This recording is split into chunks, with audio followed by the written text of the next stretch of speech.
আমার দেশ বিগত দিনে যে জুলুম এবং নির্যাতনের শিকার হয়েছে, নিঃসন্দেহে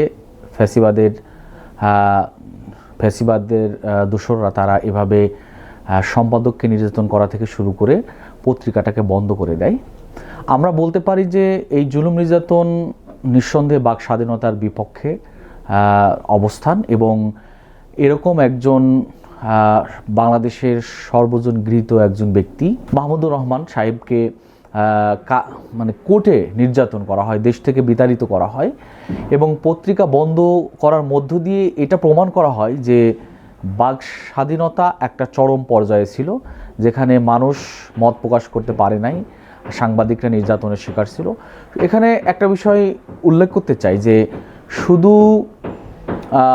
আমার দেশ না, এদেশের জনগণই বাক স্বাধীনতার যে প্রকাশটা, সেই প্রকাশ থেকে তারা বঞ্চিত ছিল বলে আমি মনে করি। নিঃসন্দেহে আমার দেশ বন্ধ হয়ে যাওয়া, সম্পাদককে নির্যাতন করা থেকে শুরু করে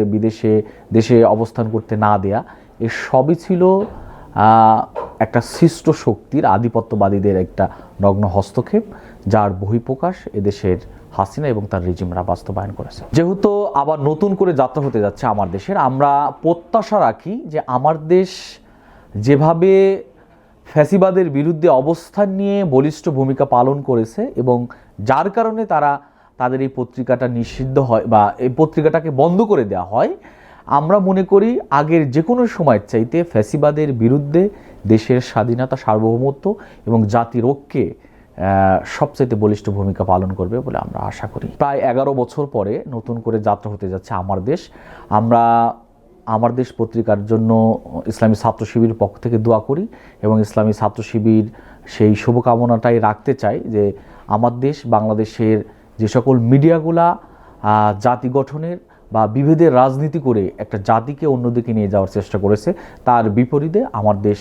বলিষ্ঠ ভূমিকা পালনের মধ্য দিয়ে জাতি গঠনে অগ্রণী ভূমিকা পালন করবে। আমরা আমার দেশের জন্য দোয়া করছি এবং তার জন্য শুভকামনা করছি।